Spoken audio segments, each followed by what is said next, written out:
सच्चिदानंद रूपाय विष्णुपतये Hathaway तापत्र विनाशाय श्री कृष्णाय वयं नमः।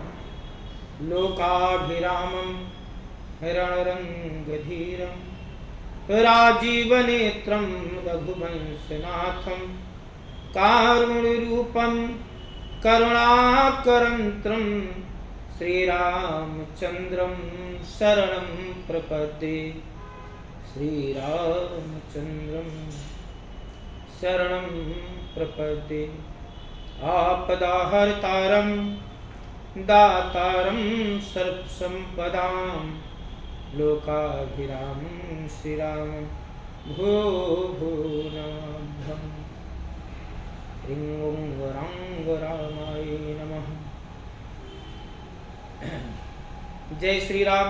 मित्रों, आज मैं छठ पूजा के बारे में बताऊंगा कि छठ पर्व क्यों मनाया जाता है। छठ पर्व पूर्वांचल में, बिहार इत्यादि बंगाल में विशेष करके भगवान सूर्य की पूजा की जाती है।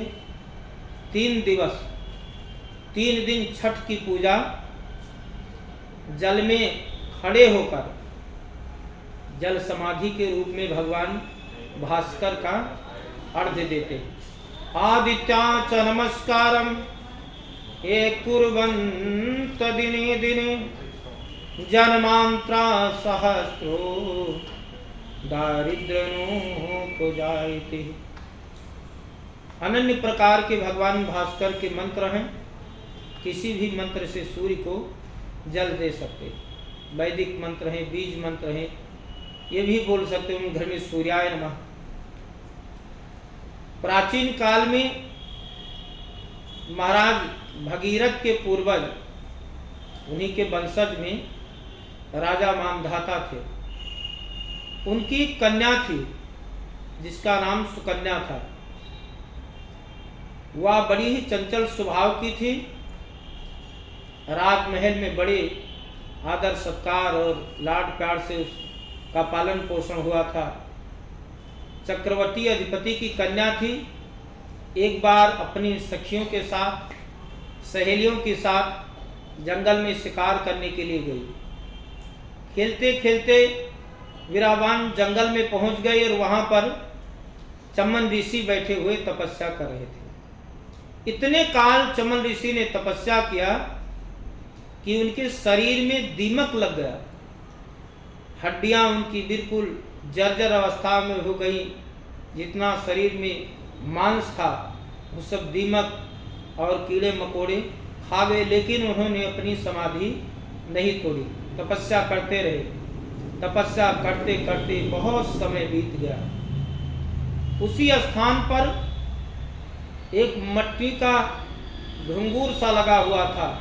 वो पहाड़ के टिल्ले के समान लग रहा था। एक लक्कड़ लेकर और उसमें उसने डाला और जाकर चमन ऋषि के नेत्र में लगा और नेत्र फूट गया। जब आंखों से खून बहने लगा, रुधिर का धार बहने लगा, तो देखकर वो घबराकर भागी और चमन ऋषि उठकर खड़े हो गए। इतना क्रोधित हो गए कि प्रज्वलित अग्नि के समान उनका क्रोध जगा और तीनों लोग कंपायमान होने लगा। सभी ऋषि मुनि संत योगी जन सब डर गए। चमन ऋषि का क्रोध देखकर महाराज मानधाता आए। हाथ जोड़कर उन्होंने प्रार्थना किया कि महाराज, इसका निदान कैसे हो सकता है, किस प्रकार हो सकता है।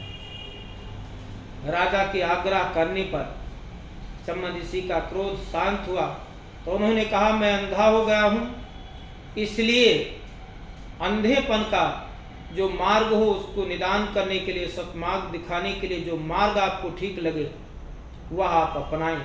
क्रोध शांत होने पर सुकन्या का विवाह महाराज चमन ऋषि से कर दिया गया और उनकी सेवा देखभाल कुटिया में जाकर वो करती रही। सेवा करते करते बहुत समय बीत गया।